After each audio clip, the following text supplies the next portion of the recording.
Hello guys, we are back with our next lecture. In this lecture, let us go through the next topic.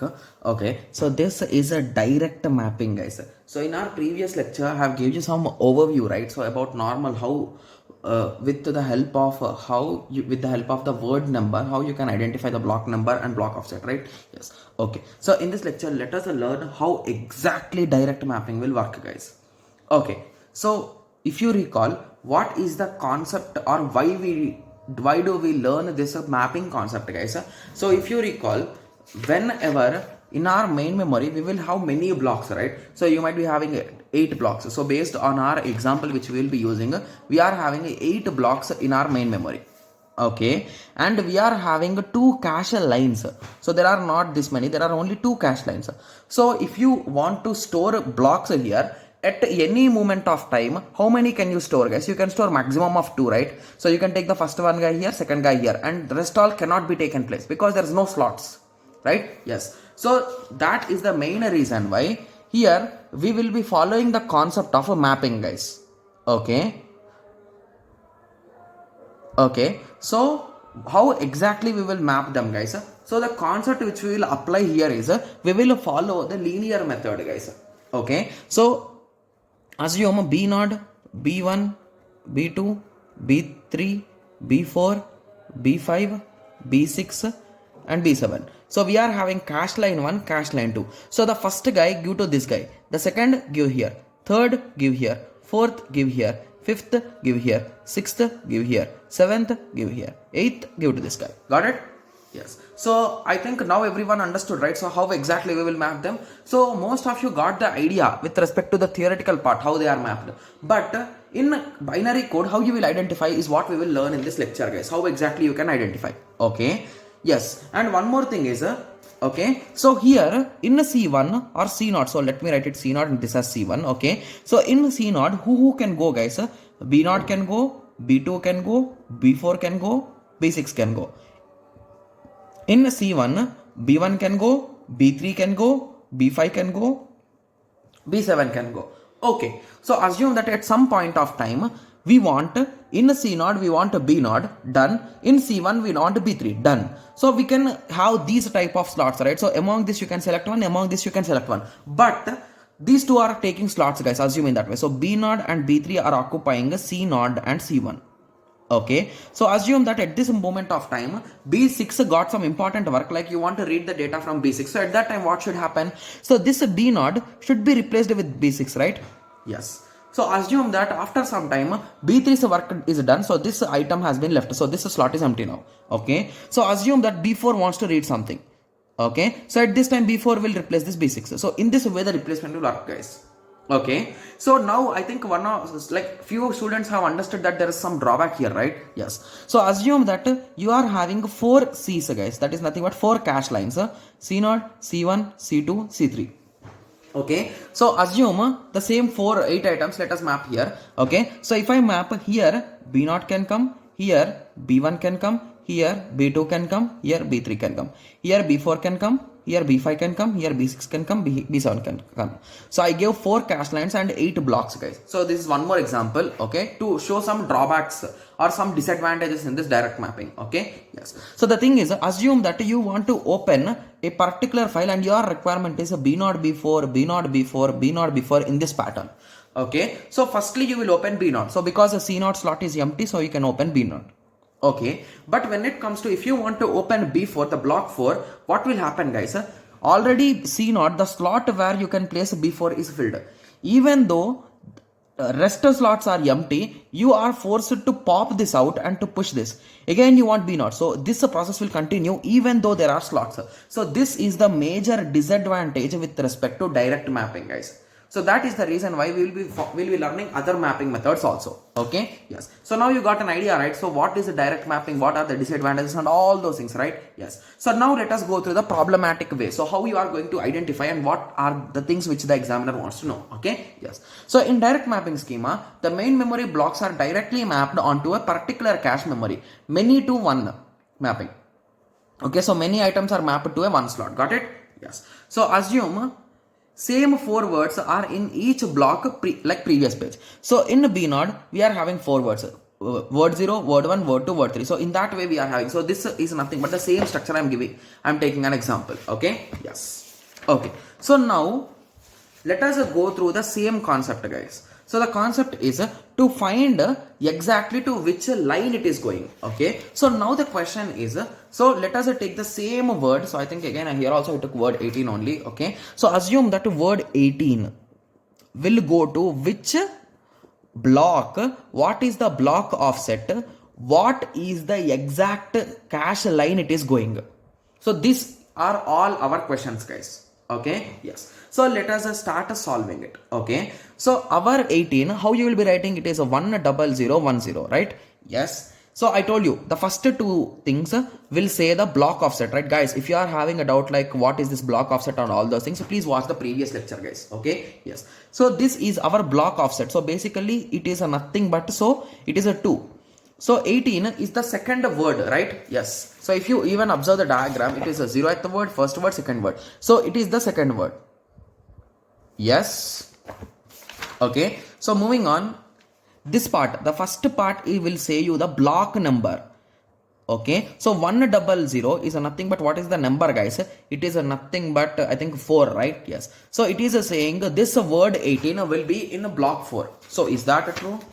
Yes. So word 18 is in block 4. So basically you found which line it is there, like basically in line 0, sorry, in 0, 1, 2, in which slot it is there and in which block it is there we have found. Okay. So in the same way, you can find which cache line it belongs to. So basically this middle bit is there, right? This bit. So this bit says which cache line it belongs to, guys. Okay. So if you observe carefully, 18 is 18, sorry, it's not 18, right? So it's block 4, right? So we will be representing with respect to blocks. So is block 4 an even number or odd number, guys? It is an even number. So according to our question, even numbers go to CL0, right? That is nothing but a cache line 0. So if you observe what we got here, 0. So it is indirectly going to cache line 0. Wow. Got it, right? Yes. So how it is working, guys? So if this is 1, so it is a 101 means it is an odd number. So that is the reason why it goes to cache line 1. So if it is a 0 at the end, which means it is even number, means it goes to cache line 0. So in that way it is working. So if we are having 4 caches, you will take 2 bits. If we are having 8 caches, you will take 3 bits. So in that way it will work. Okay. And the rest part is a nothing but we call it as a tag, guys. So now your question will be, what is this tag then? Okay. So if you recall, even in this blocks, even in this we are having some particular order, right? So this is 0, this is 1, this is 2, this is 3. So where exactly is B4? This is 0, 1, 2. So B4th location is at a second. So if you observe, what is this tag saying, guys? It is saying 2. So that is a tag. So now you got some idea, right? So what exactly is what? Okay. So what is a block number? So let me recall you again. So block number. So what is a block number, guys? So block number is nothing but in which block your particular word is there. So that will be specified by your block number. Okay. So what is a block offset? So inside that block, what is your word number count? So is it in first location, second location, third location, fourth location? Okay. So this is a block offset.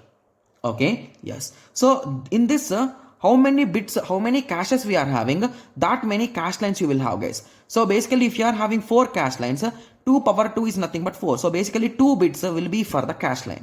So this is a cache line and the rest bits will be for your tag. So now you got the idea, right? So here indirectly I have drawn a diagram, right? So this is the most important diagram which you should remember, guys. Okay, so anyway I'll be showing you again the diagram, so don't worry. Okay, yes. So now you got the idea, right? So I have written that only here clearly. So to find exactly to which line it belongs to, so let us take the same example W18. Okay, so this is the binary representation. So we already know how to identify the block number and block offset. Okay, so I'll be writing the block offset again. So here cache. So cache lines, here we are having 2 lines. So 1 bit will be enough. So 1 bit is enough. So 0 means it is in cache line 0. And similarly tag. So in CL0 we are having 4 blocks. So among those 4 blocks, our particular block is at which location? So that location will be told by the block. That is second place, that is 10. Got it? Yes. Okay. So I'm 100% sure that whenever you are learning this concept for the first time, 90% of the students will be confused, guys. So basically they will understand the concept, how you are going to solve it, how it is working, but most of the students will be getting it out like, okay, am I doing correct, am I doing correct? So those kind of small confusions will be there. So that is the reason why I have clearly told that first time it will be a bit confusion. So just remember the structure, guys, and start solving problems. As you solve problems, you will understand the things, and more clarity you will get, guys. Okay, so the diagram here is nothing but, so just give me a second, I'll be taking a piece of paper. Okay, yes, so let me draw the diagram carefully. Okay, so this diagram you should remember, guys. I don't know how many times you are going to practice it, but you should be remembering this, like even you verify it, whatever you do, I don't know, but you should be clear with it. No silly mistakes should be there in this. Okay, yes, so the first part is a main memory, guys. Okay, so the second part is a block offset. Okay, and this part is a block number. So if you observe, these are what we have discussed, guys, clearly, right? Yes, so this is block number. So again, write the block offset again. Okay, and this block number is divided into number of cache lines. Okay, and a tag. Okay, and this cache lines and block offset are combinedly called as a cache. Okay, I'm sure that most of the students are thinking like, why exactly we are learning this diagram? Okay, so to solve this mapping problems, most of the faculty or most of the books will explain you with formulas, guys. Okay, and working with those formulas is always a bit confusion. So that is the reason why I follow this method, guys. So this method is really easy. Like when I learned, the teacher have taught me this method. So that's the reason why I'm following this method only from there and then. Okay, yes. So basically what type of questions you can expect in direct mapping? Okay, so let us take a small example, and this question is a GATE CSE 2021, guys, and this is a set 1 question which I have did correctly in examination. Okay, yes, so let us start. Okay, so they clearly gave in the question that we are using direct mapping, guys. Okay, and they also gave the main memory size is 2 power 32 bytes. Okay, they gave the cache size as 2 power 15 bytes. So they gave the block size as 2 power 6 bytes. They are asking what is the tag length, and this is given as a fill in the blank, guys, and it is a 2 marks, I think. So mostly these questions will be for 2 marks directly. Okay, yes. So now I think everyone remembers the diagram, right? Yes. So let us start mapping these values to the diagram. Okay, so what is the main memory size? It is 2 power 32. So here the whole game will be with respect to these bits, guys. So that is nothing but the whole main memory size is 32. Okay, so what else is given? Again, what is the cache size? So cache size we will draw here, right? Yes, so just to remember the structure, guys. So cache is nothing but of 15. Okay, similarly block is nothing but 2 power 6. So in simple words, a block is nothing but a block offset, guys. So they are saying how many words are there inside block. Okay, so how many there they are saying? They are saying 6 are there. So 6 and 6.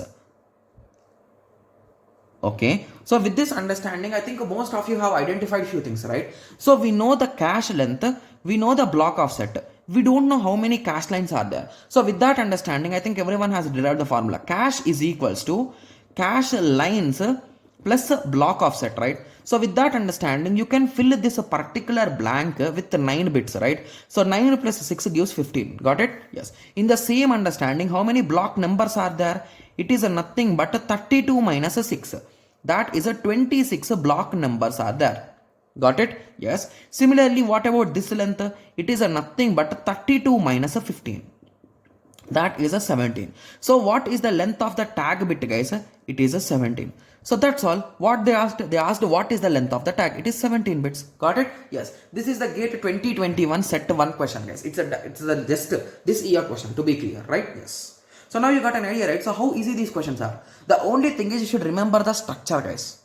Got it? Yes. The mandatory thing is to remember the structure. Okay? Yes. So now you got an idea, right? So how exactly we are solving? We drawn the structure, we started filling the structure, and we started finding what are unknown here. Okay? Yes. So now I hope everyone is getting some basic idea with respect to this, right? Yes. These questions are really simple. The thing is you should practice them, guys. The thing which I have done here, I have just solved it step by step in the book also, guys. You can just check in the book also. Okay. So the diagram, if you want to just watch it again, so this is the diagram, guys. So the length of this cache line plus a block offset gives you cache, block number plus offset gives you main memory, tag plus a cache plus a block offset gives you main memory. So those are the three formulas if you want to remember with respect to formulas. So I hope everyone is now getting the idea, right? Yes. Okay, so now in the initial stages only, I told you one drawback, right? So that is the main problem with the direct mapping, guys. Here we are assigning a particular cache line to a set of blocks. So let me just show you that. So here C0 is needed to store B0, B2, B4, B6. Similarly, C1 need to store B1, B3, B5, B7, right? Yes. Okay, hence if that particular block are used again and again, even we have space in cache memory, as we are forced that slot only, then we are having an issue. Okay, so here I wrote the same example, guys. So B0 is having, CL0, that is nothing but cache line 0 is having a block 0, block 4, block 8 and block 12 slots. So basically it should store these at 4 blocks alternative based on requirement. Okay, assume if a program uses only these 4 blocks B0, B4, B8 and B12 in exact order multiple times, as they're all mapped to CL0, even though CL1, CL2, CL3 are empty, as this is a direct mapping, we push them to CL0. So this is the major disadvantage with respect to direct mapping, guys. Hence, due to this issue only, we use associative mapping, guys, like we designed.